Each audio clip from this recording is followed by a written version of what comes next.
Yankees 9, Red Sox 6. Brett Gardner had been struggling at the plate, but on Wednesday he went 3 for 5, including this go-ahead triple in the 8th, and he scored 3 runs. CreditAdam Hunger USA Today Sports, via Reuters. When Brett Gardner was an ears open, mouth shut rookie a decade ago, he remembered a night at the old Yankee Stadium when he stood in the locker next to Alex Rodriguez after he had endured a miserable night. Watching Rodriguez handle that post-game inquisition stuck with him.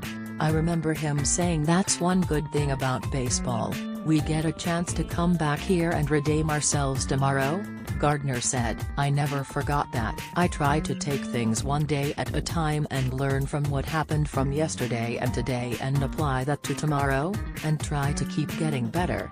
That ethos has long been ingrained in Gardner, the plucky 34-year-old left fielder who, as the Yankees' longest-tenured player, is somewhat of an anachronism on a team built around emerging young sluggers. Still, the concept of perpetual redemption was something he has leaned on recently, as his imprint has been largely absent from the current do-no-wrong Yankees, with his season average sinking below the Mendoza line. Then came Wednesday, when Gardner validated his spot as the leadoff hitter, and the faith placed in him by manager Aaron Boone, with 3 extra base hits, including a 2-run go-ahead triple off Boston closer Craig Kimbrel in the 8th inning to lift the Yankees to a 9-6 victory over the Red Sox before another rapturous crowd at Yankee Stadium. It was the Yankees' 8th consecutive win, their 17th in 18 games, and it lifted them into sole possession of first place in the American League East for the first time since they began the season by winning their first 2 games. The winning rally came after Hanley Ramirez,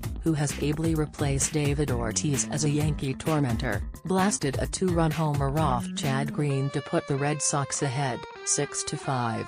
In the 7th inning, Gleyber Torres scored from first on a triple by Gardner in the 8th inning on Wednesday, putting the Yankees ahead to stay. CreditAdam Hunger USA Today Sports, via Reuters. But in the bottom of the 8th, Neil Walker, the igniter of every late Yankees rally in the last week, doubled to left field on a 2-2 fastball after seeing 4 consecutive curveballs from reliever Matt Barnes. Walker advanced to third on a ground out by Miguel Andujar, and after Gleyber Torres walked, Red Sox manager Alex Cora summoned his closer, Kimbrel. The right-hander with the red beard fell behind Gardner, 3-0, before getting to a full count. After Gardner fouled off another fastball, he drove the 7th one of the at-bat deep to the left center gap. Center fielder Mookie Betts, playing shallow to have a chance to throw out Walker, gave chase but could not run it down. It bounced once, then careened off the wall.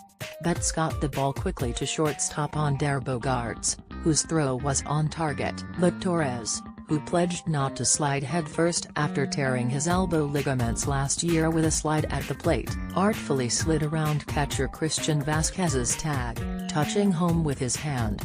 "I'm trying to drive a ball gap to gap somewhere in the outfield, a sac fly. Worst case scenario," Gardner said. "That's what I'm trying to do, but it doesn't always work out that way when you're facing somebody like that."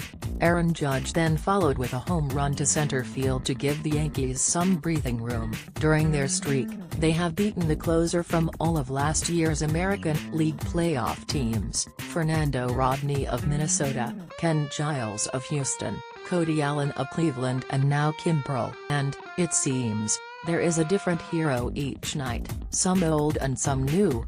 With some of the veteran guys here, Giancarlo, Gardner, you don't see any panic ever, no matter what the situation is, and I think that rubs off on the young guys, Walker said. "They see that and they know you don't have to go up to the plate and try to get hits. They just have to go up and put good at-bats on and try to hit mistakes. Those are learning moments for them."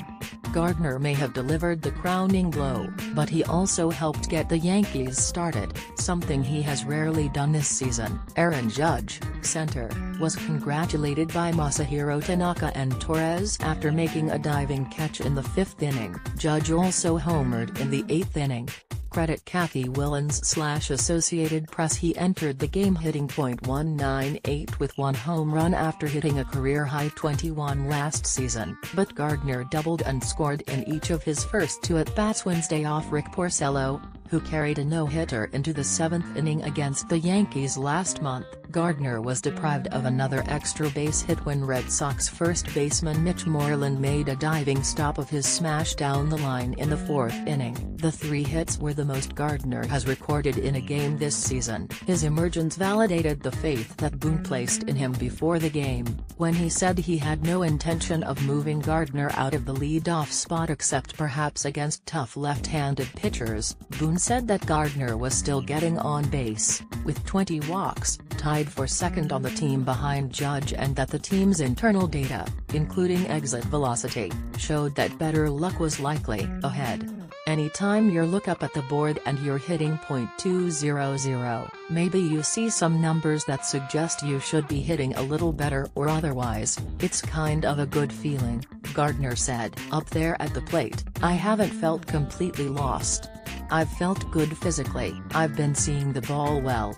Boone also placed a great deal of trust in Masahiro Tanaka, allowing him to pitch into the 6th inning on a night when he looked vulnerable from the start. It took Tanaka 21 pitches just to navigate a 1-2-3 first inning, and Moreland clubbed a 2-run homer in the 2nd. Andrew Benintendi hit a solo homer off Tanaka in the 5th. In all, Tanaka allowed a season-high 8 hits, walked 2 and was charged with 4 runs. He was spared more damage thanks to his defense, which turned 2 double plays behind him, and Judge, whose diving catch in right robbed J.D. Martinez of a hit, and left a large divot. Still, Tanaka managed to hand a lead to the Yankees bullpen in the 6th, but it was gone only an inning later, when Ramirez hit a 1-1 slider into the second deck in left field. The Red Sox appeared poised to put some distance between themselves and the Yankees in the 8th, but Chasen Shreve and Jonathan Holder worked out of a 2nd and 3rd,